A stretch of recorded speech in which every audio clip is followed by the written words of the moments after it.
జనసేన నుంచి వైఎస్ఆర్ కాంగ్రెస్ పార్టీలో చేరినటువంటి శేష్ కుమార్ కూడా మనతో ఉన్నారు. మేడం, జనసేనలో మీరు పనిచేశారు. ముఖ్యంగా పవన్ కళ్యాణ్ వైఖరి ఏ విధంగా ఉంటుందంటే ఏం చెప్తారు? నేను జనసేనలో 2018లో జాయిన్ అవ్వడం, అక్కడి నుంచి సిన్సియర్గా వర్క్ చేయడం జరిగింది. అలాగే పిఠాపురం నియోజకవర్గం నుంచి ప్రాతినిధ్యం వహిస్తూ నేను ఎమ్మెల్యేగా పోటీ చేయడం, 15 రోజుల కాలంలోనే నాకు టికెట్ ఇవ్వడం, 15 రోజుల్లోనే నేను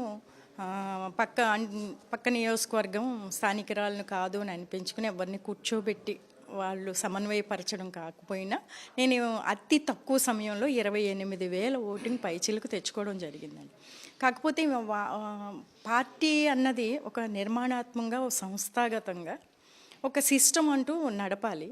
అది ఆ జనసేన పార్టీలో సిస్టమ్ లేక చాలామంది నాకులాంటి అభ్యర్థులందరూ కూడా చాలామంది ఇబ్బంది పడుతున్నారు. ఇప్పుడు పిఠాపురం నుంచే పవన్ కళ్యాణ్ పోటీ చేయబోతున్నారు. పిఠాపురంలో ఏ విధమైన పోటీ ఉంటుంది అనుకోండి?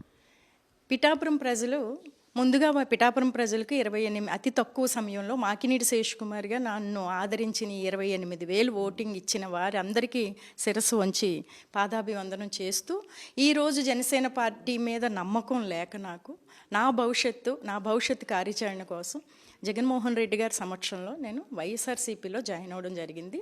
అలాగే ఈ పార్టీ అన్నది ఒక విధి విధానాలతో వెళ్ళాలి. అక్కడ విధి విధానాలు లేవు.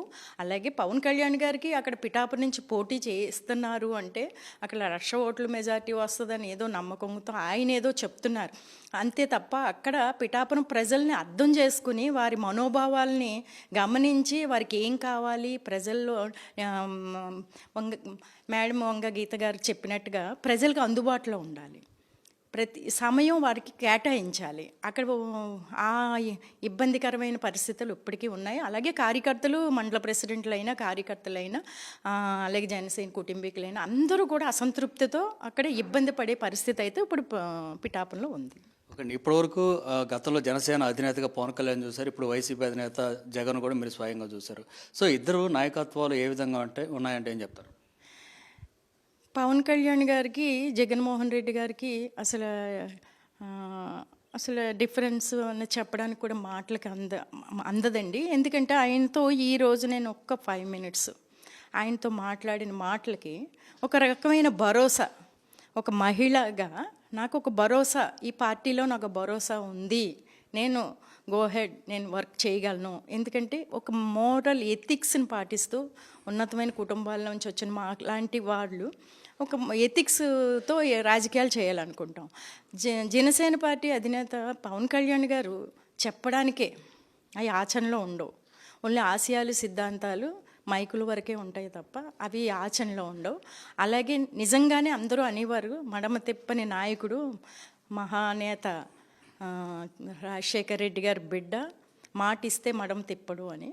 కానీ ఆ మాటల్లో అంటే ఆయన ఏమీ నాకు మాట్లాడకపోయినా అన్కండిషనల్గా నేను వర్క్ చేయడానికి ఇక్కడ వస్తూ కూడా ఆయన మాటలను బట్టి నాకు అనిపించింది అది నిజం, ప్రజలందరూ మాట్లాడేది నిజమని ఈరోజు నేను జగన్మోహన్ రెడ్డి గారి గురించి తెలుసుకున్నాను.